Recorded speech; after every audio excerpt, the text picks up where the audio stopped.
উচ্চ শিক্ষাৰ এক মহৎ অনুষ্ঠান হৰেন্দ্ৰ চিত্ৰা কনিষ্ঠ মহাবিদ্যালয় বৰপেটা জিলাৰ সৰুক্ষেত্ৰী সমষ্টিৰ অন্তৰ্গত ভক্তদুবাত স্থিত হৰেন্দ্ৰ চিত্ৰা কনিষ্ঠ মহাবিদ্যালয়। এই কনিষ্ঠ মহাবিদ্যালয় ইতিমধ্যে 25টা বসন্ত অতিক্ৰম কৰিছে। সেই হেতুকে ৰূপালী জয়ন্তী অনুষ্ঠান উদযাপন কৰা হ'ব।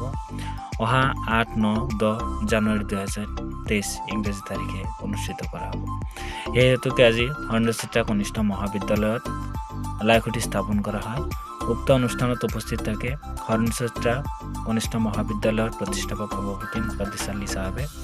লগতে উপস্থিত থাকে বিভিন্ন শিক্ষানুষ্ঠানৰ শিক্ষাবিদ, ছাত্ৰ সমাজ তথা বিভিন্ন অঞ্চলৰ ৰাইজ, বুদ্ধিজীৱী। তাৰ লগতে উপস্থিত থাকে হৰেন্দ্ৰ চিত্ৰা কনিষ্ঠ মহাবিদ্যালয়ৰ প্ৰাক্তন ছাত্ৰ ছাত্ৰীসকল তথা নপুৰণি ছাত্ৰ ছাত্ৰীসকল। এই অহা অনুষ্ঠানত যিসমূহ অনুষ্ঠান অনুষ্ঠিত কৰা হ'ব, প্ৰত্যেকটো অনুষ্ঠানত সকলোৰে সহায় সহযোগিতা আন্তৰিকতাৰে কামনা কৰা হ'ল।